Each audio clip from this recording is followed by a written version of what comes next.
आईला होय ऋषी भाऊ, अहो माझी मोटर नेमकं जळाली या. तुमच्या बोरमधून पाणी देतं का हो? पाण्याचं होय अहो, पण माझं भरणं राहिलं नेमकं. आईला तुमचं भरणं करा ना, पण अहो मला पण लय गरज आहे. नेमकं माझी मोटरच ऐन टायमाला जळालेली. अहो तसं आहे, मी दिन बरं का, पण माझं भरणं पण मला आधी करावं लागेल ना. अहो तसं नाही, मी म्हणलं असतं तुम्हाला तुमचं भरणं करा, पण विषय कसा माहिती का, नेमकं बाय आलेत कांदा लावायला, पर पाच सगळं कापून ठेवलेलं आहे. आता कसं लावावं तीच कळा ना मला. बरं चालतंय, घ्या मग पाणी. आईला धन्यवाद बरं का. पण राव मी तुम्हाला एक वेळेस पाणी लागत होतं, तुम्हाला लय गरज होती, पण त्या टायमाला मी दिलं नाही. आज तुम्ही 100% माझी मदत केली राव. ते कसं आहे ना, आपल्या दोघांचा शेजार धर्म आहे.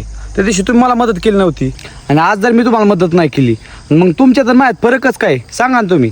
हा ना राव. आज मग हे मदतीची सुरुवात झाली, आज मी तुमची केली, उद्या तुम्ही माझी करणार आहेत, त्याला काय दावा. चालतंय. चालतंय. कसं आहे ना, शेजारी म्हणजे एक भावासारखा असतो, तो गोड म्हणजे सगळेच गोड.